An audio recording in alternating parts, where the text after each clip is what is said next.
Hello दोस्तों, स्वागत है आपका हमारे चैनल पर। आज मैं बात करूंगा भारती एयरटेल लिमिटेड के बारे में। मेरा पिछला वीडियो एक्सिस बैंक के ऊपर था और आगे आने वाले दिनों में और भी काफ़ी सारी कंपनियों के बारे में बात करेंगे। ऐसे ही और वीडियोस देखने के लिए हमारे चैनल को सब्सक्राइब ज़रूर करें। भारती एयरटेल लिमिटेड एशिया और अफ्रीका के 18 देशों में चलने वाले एक लीडिंग ग्लोबल टेलीकम्युनिकेशन कंपनी है। भारती एयरटेल का हेडक्वार्टर न्यू दिल्ली में है और एयरटेल ग्राहकों के मामले में दुनिया के टॉप 3 सर्विस प्रोवाइडर में से एक है। एयरटेल भारत में 2G, 3G, 4G wireless services, mobile commerce, fixed line services, high speed broadband जैसे कई और सर्विस प्रोवाइड कराता है। यहाँ तक कि एयरटेल पेमेंट्स बैंक की भी फैसिलिटी प्रोवाइड कराता है एयरटेल। वीडियो को एंड तक ज़रूर देखिए क्योंकि एज एन इन्वेस्टर हमें किसी कंपनी में इन्वेस्ट करने से पहले उसके सारे डिटेल्स जैसे कि हिस्ट्री क्या है, मैनेजमेंट कैसा है, उस कंपनी का प्रमोटर कौन है, उसके होल्डिंग्स क्या है, शॉर्ट एनालिसिस क्या है कंपनी का, उसके कंपटीशन में कौन कौन है और फाइनली एनालिस्ट क्या कहते हैं इस कंपनी को लेकर। 1984 में सुनील मित्तल ने भारत में पुश बटन वाले फ़ोन को असेंबल करना शुरू किया, जिसे वह पहले ताइवान की एक कंपनी से इंपोर्ट करते थे। भारती टेलीकॉम लिमिटेड को इलेक्ट्रिक पुश बटन फ़ोन निर्माण के लिए जर्मनी के सीमेंस एजी के साथ टेक्निकल टाई अप में शामिल किया गया था। 1990 की दशक की शुरुआत तक भारतीय फैक्स मशीन, कोडलेस फ़ोन और दूसरे टेलीकॉम गियर बना रही थी। उन्होंने अपने पहले पुश बटन वाले फ़ोन का नाम मिट ब्रो रखा था। 1992 में सुनील भारती मित्तल ने भारत में नीलाम किए गए 4 मोबाइल फ़ोन नेटवर्क लाइसेंसों में से एक के लिए सफलतापूर्वक बोली लगाई। लेकिन दिल्ली सेलुलर लाइसेंस के लिए एक शर्त ये थी कि बोली लगाने वाले को टेलीकम्युनिकेशन ऑपरेटर के रूप में कुछ एक्सपीरियंस होना चाहिए, कुछ अनुभव होना चाहिए।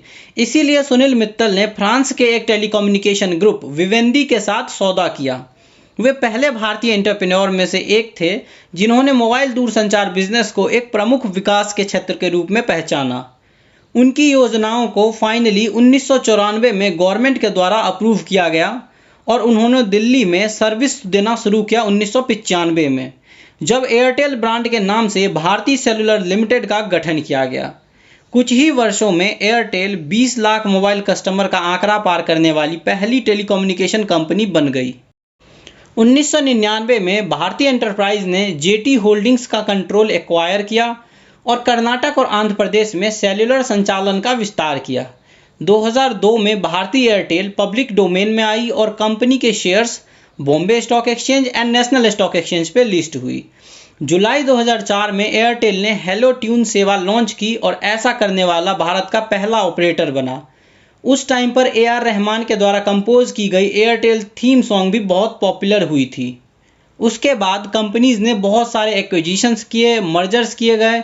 उसमें से कुछ प्रमुख एक्विजिशंस एंड मर्जर्स ये हैं: MTN ग्रुप का मर्जर, जैन ग्रुप का मर्जर, वारिद बांग्लादेश एंड रोबी का acquisitions, wireless business services private limited का एक्विजिशंस, टेलीनॉर को 2017 में एक्वायर किया, टिकोना 4G स्पेक्ट्रम को भी 2017 में एक्वायर किया और Tata tele services and Tata Docomo को भी उसी साल एक्वायर करने की बात चल रही थी।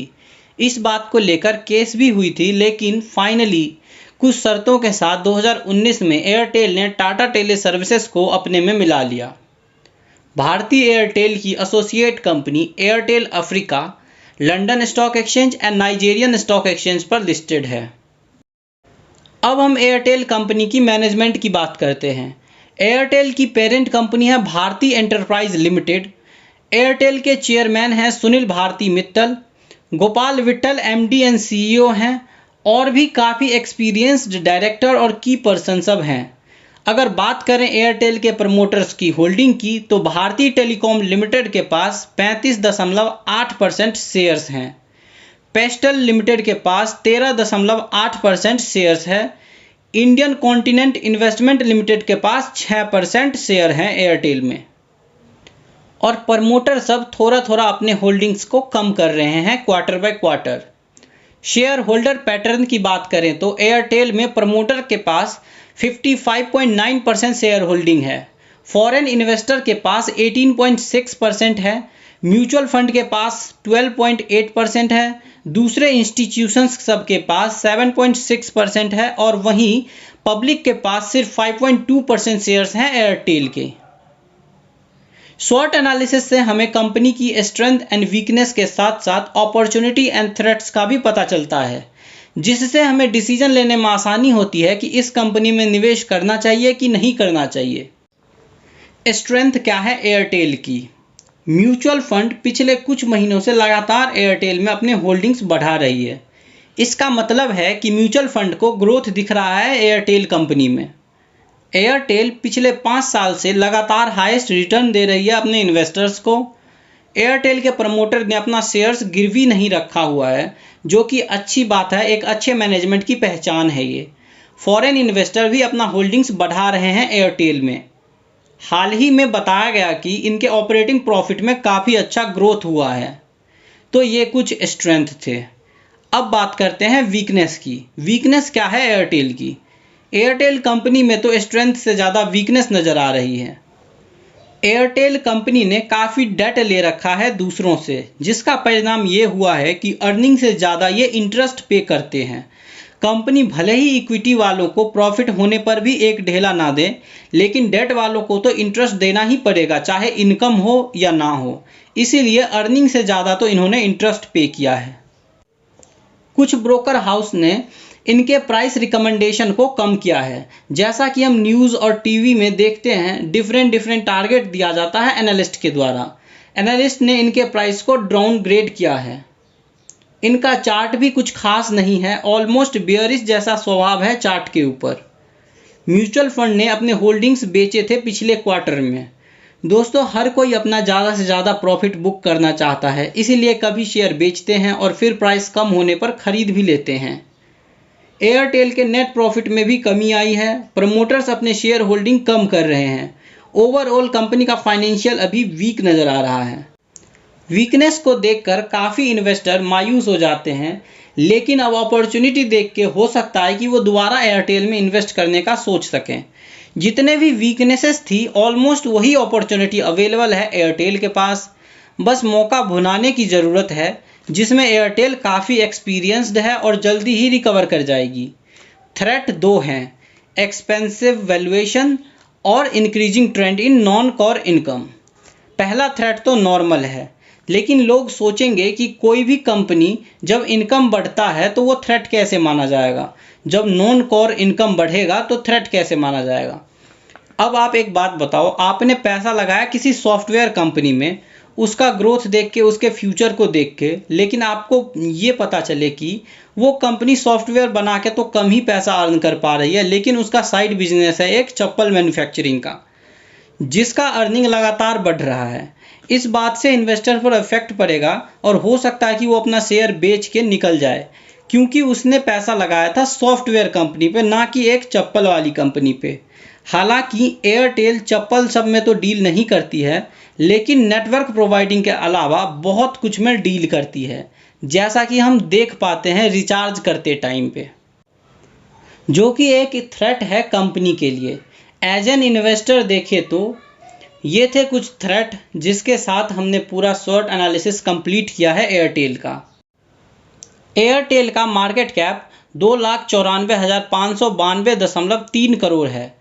अर्निंग पर शेयर फिलहाल कुछ नहीं है, क्योंकि अर्निंग से ज़्यादा तो इन्होंने इंटरेस्ट दे दिया, तो इक्विटी वालों के लिए क्या ही बचेगा। बीटा इनका 1 से कम है, यानी कि यह कम रिस्की है दूसरे कंपनी के मुकाबले। एयरटेल ने 14 बार डिविडेंड दिया है 2009 से। पिछला डिविडेंड दिया था 6 अगस्त 2020 को 2 रुपये पर शेयर।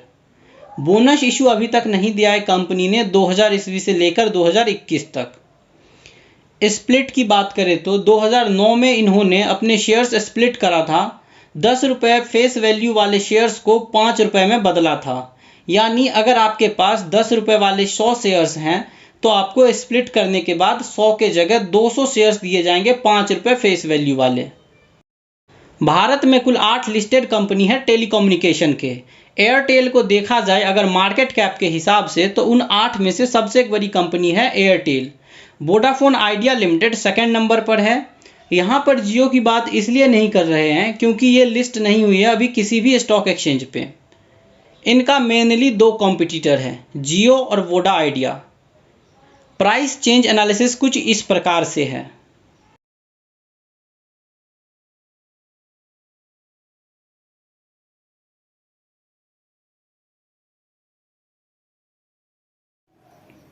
अब आपका समय ना बर्बाद करते हुए ये बताते हैं कि एनालिस्ट क्या कहते हैं, एयरटेल में इन्वेस्ट करना है या नहीं करना है।